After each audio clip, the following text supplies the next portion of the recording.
An unsurpassed, penetrating, and perfect Dharma is rarely met with, even in 100,000 million kalpas, having it to see and listen to remember and accept, I vow to taste the truth of the Tathagata's words.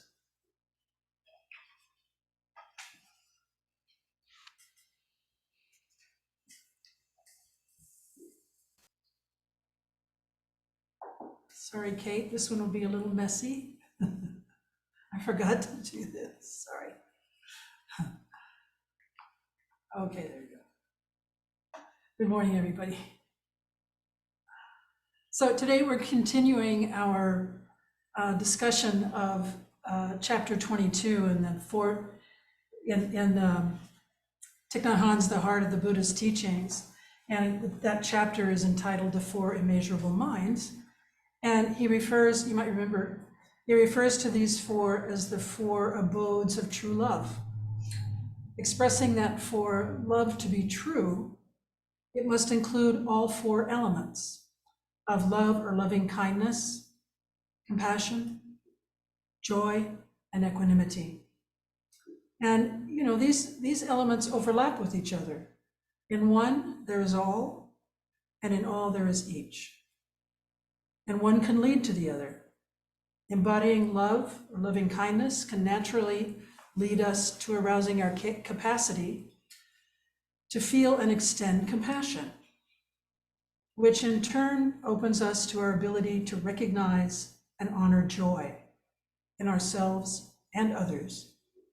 And one could say that underpinning these three, but known as the fourth abode of true love, is equanimity, or non-discrimination, even-mindedness. So today we're focusing just on joy.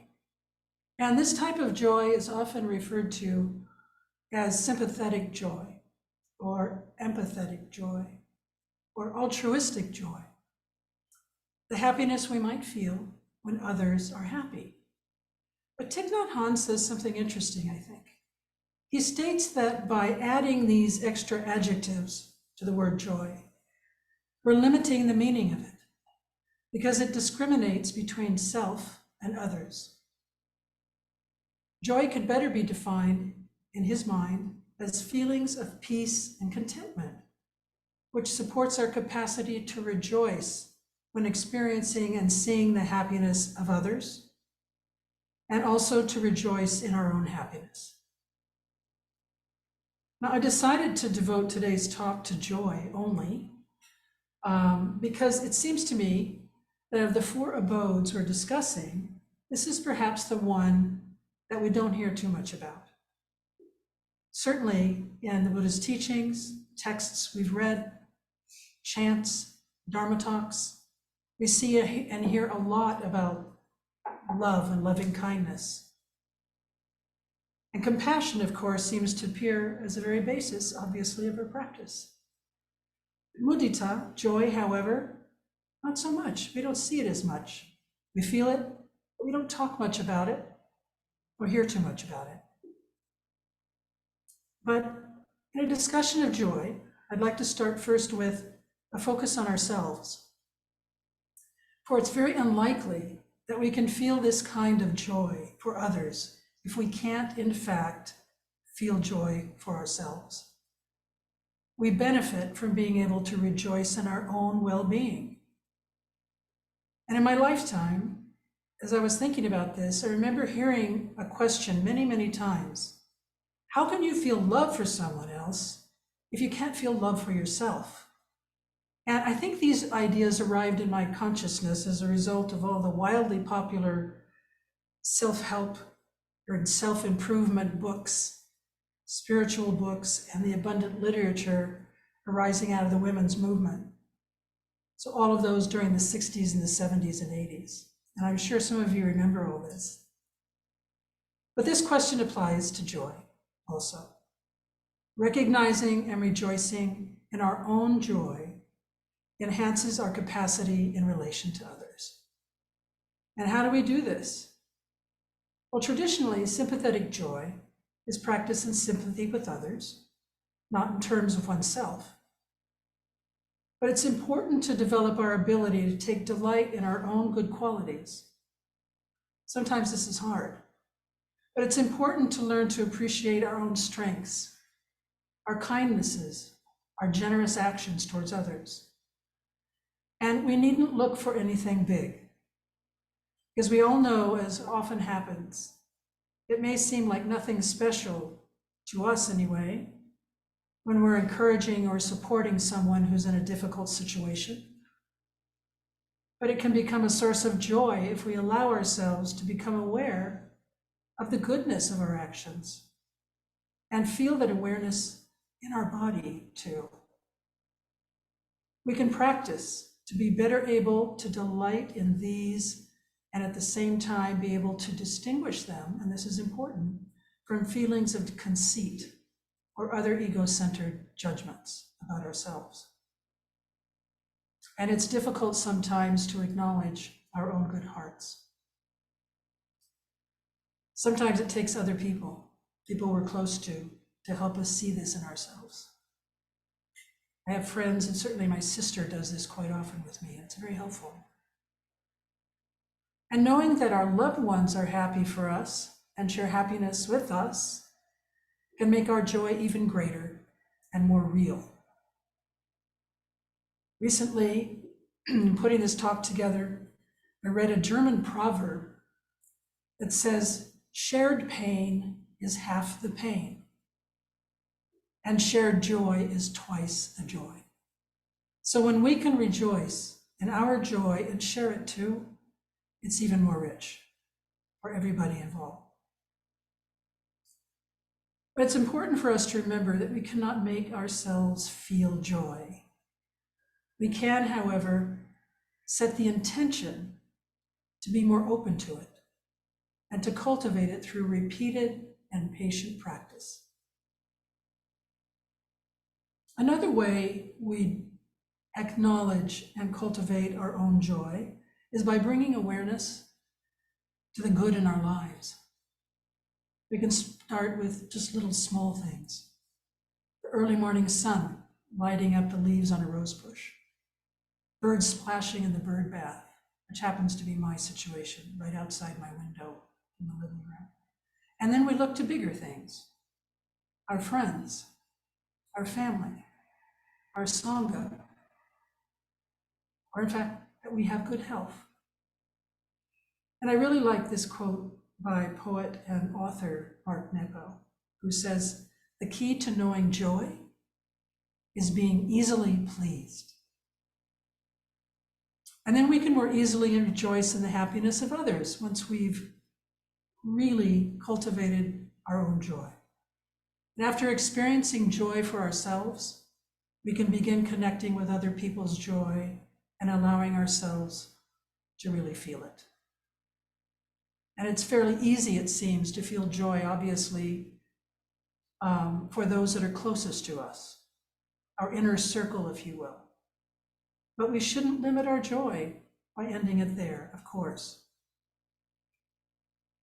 So I thought what might be interesting for us to do today is for me to guide us in a meditation to cultivate joy. And we will invite joy for someone close to us first, and then we'll expand this outwardly to someone we don't know, then someone who is a bit challenging for us, and finally to all beings. And as we go through these meditations, please bring awareness to your own feelings in your body and in your heart and in your minds. These meditations help us to uncover our thoughts and our attitudes and our emotions. And we're not trying to feel or act with more joy, but rather to create small shifts in attitudes and emotions towards ourselves and others. Now, normally, I'm going to recite a few sentences we're going to use.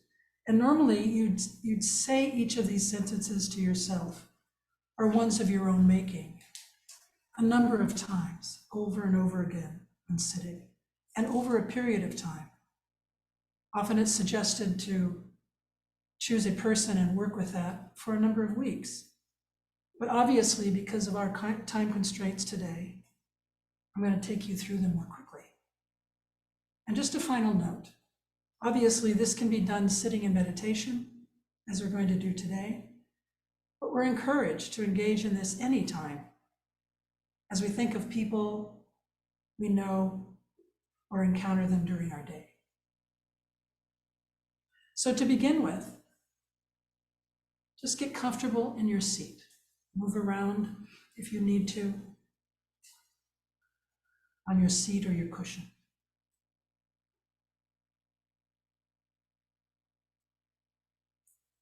And close your eyes and just relax into this posture.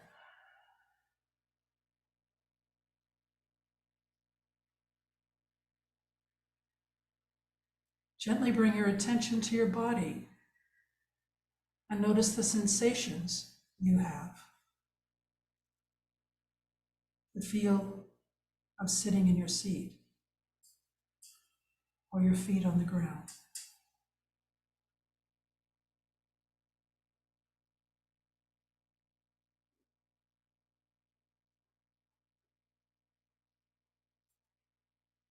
And noticing your body, then bring your attention to your heart center. And try to keep your attention there, noticing any sensations that arise for you.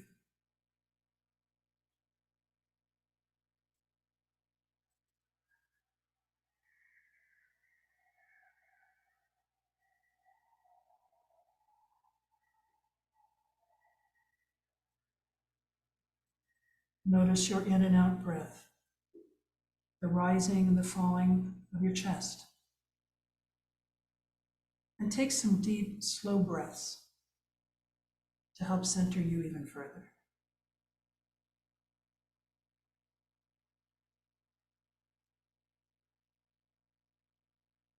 Now, choose a friend or anyone whom your love flows to naturally. And visualize this person and allow them to rest gently in your heart and your mind.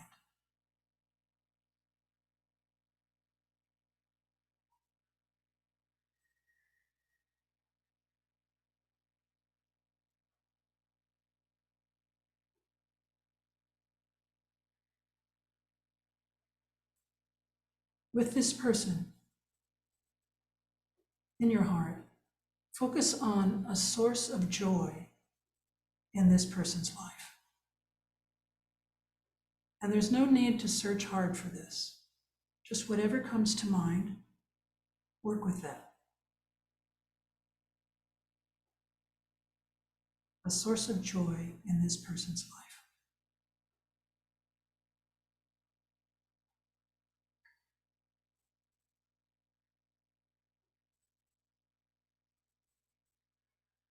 And holding this person gently in your heart and your mind,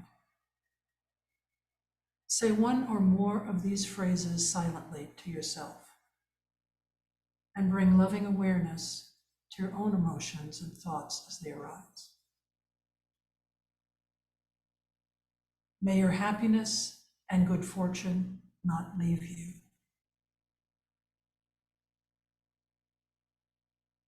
May your happiness not diminish.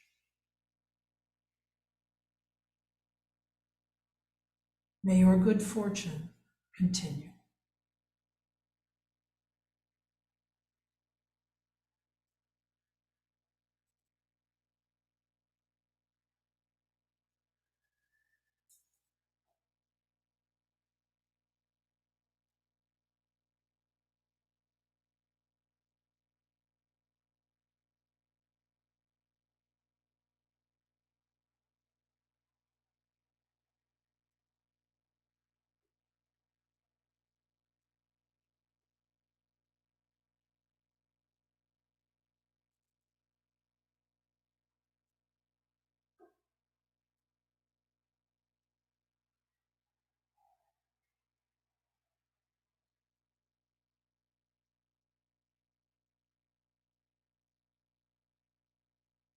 Gently release this person and choose a neutral person in your life. Someone you don't know, but have perhaps come in contact with. Visualize this person and allow them to rest gently in your heart and your mind. And again, bring loving awareness to your own emotions and thoughts as they arise.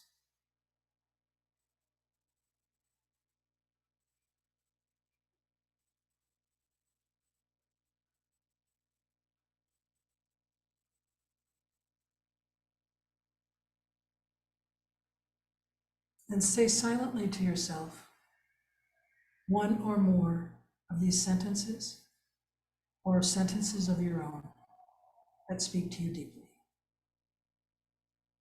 May your happiness and good fortune not leave you. May your happiness not diminish. May your good fortune continue.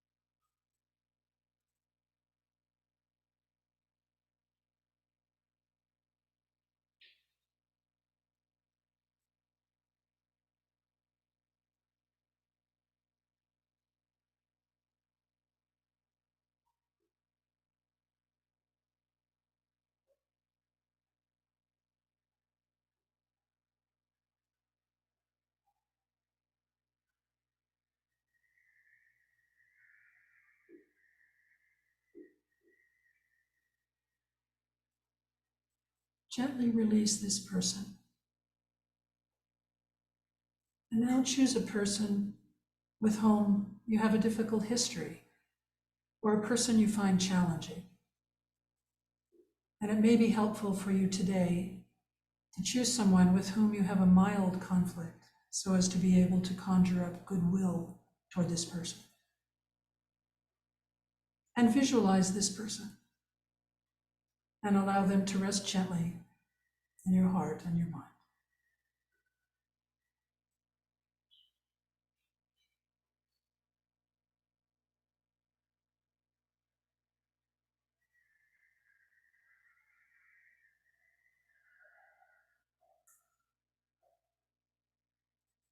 Say silently to yourself one or more of these sentences or ones of your own that speak deeply to you. May your happiness and good fortune not leave you. May your happiness not diminish. May your good fortune continue.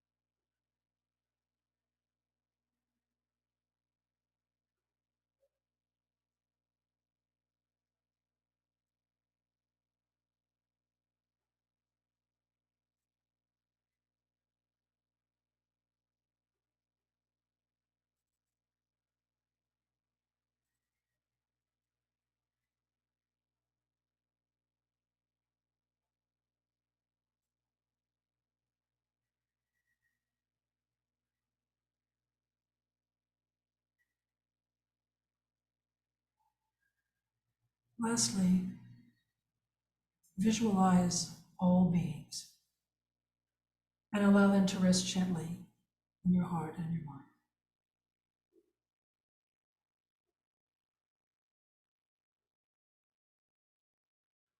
Say silently to yourself one or more of these sentences or ones of your own. May your happiness and good fortune not leave you. May your happiness not diminish. May your good fortune continue.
Gently bring your attention back into your body and to your breath. Taking a few deep, slow breaths to recenter.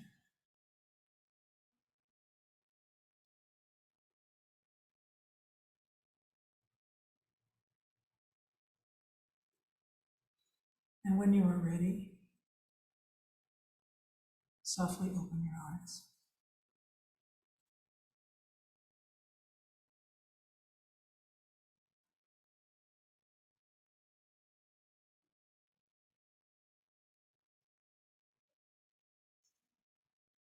Thank you for engaging in this meditation practice of mudita. And it's actually, it's a traditional one. It's very common in Theravadan Buddhism, but it's common in Mahayana as well. And on your own, I encourage you to create sentences, obviously, that seem most appropriate to you. And they needn't be the same for each person. For example, you might want to say, my friend Adam. And in these ways, we can also open ourselves to seeing where we get stuck, emotionally, mentally, and physically.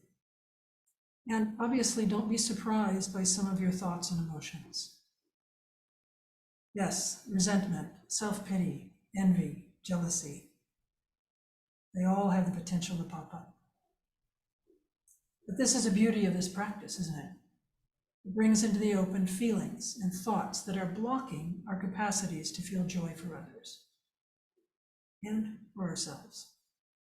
And it helps us to expand our capacities of our minds and our hearts to not only see and feel joy, but to feel another's joy wholeheartedly. So perhaps you want to try practicing each of these meditations for a few weeks. And I think you'll find that over time you soften and you expand and you have a greater capacity of feeling joy in general. You might say that joy is a habit that can be cultivated. So may you rejoice in your own joy. May you share it with others. And may you rejoice in the joy of others.